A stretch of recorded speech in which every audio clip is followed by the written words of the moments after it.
তৃণমূল বিজেপির সংঘর্ষে রণক্ষেত্র আসানসোলে সালানপুর এলাকা। গতকাল রাত ৯টা নাগাদ দুপক্ষের কর্মী সমর্থকদের মধ্যে অশান্তি বাধে। কিছুক্ষণের মধ্যেই তৈরি হয় তুলকালাম পরিস্থিতি। তৃণমূল বিজেপি সংঘর্ষের ঘটনায় অন্তত ১২ জন আহত হয়েছে।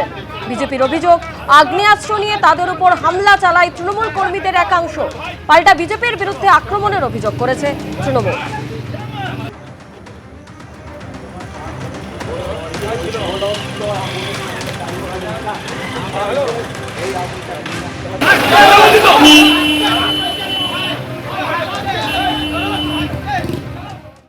আমার নিউ হোলি এঞ্জেল পাবলিক স্কুলের এই বছরের যে বুকসগুলো, সেই নতুন বুকসের স্যাম্পলস নিয়ে সমস্ত বই নিয়ে যখন ঢোকে, আমার স্কুলের পাশে আমার ভাইয়ের যে ঘর, আমার মামার পৈতৃক সম্পত্তি, বাস্তু ঘর ওটা, সেই ঘরটি আমরা সব সামানপত্র যখন ঢোকানোর সময় কয়েকজন দুষ্কৃতী এসে আমার ভাইকে তখন বলে যে তোরা এখানে কেন ঢোকাচ্ছিস? আমাদের নিজেদের বাড়িতে নিজেরা মাল ঢোকাচ্ছি না, এই বাড়িতে ঢুকতে পারবি না, এটা আমাদের ভেস্টেড জায়গা।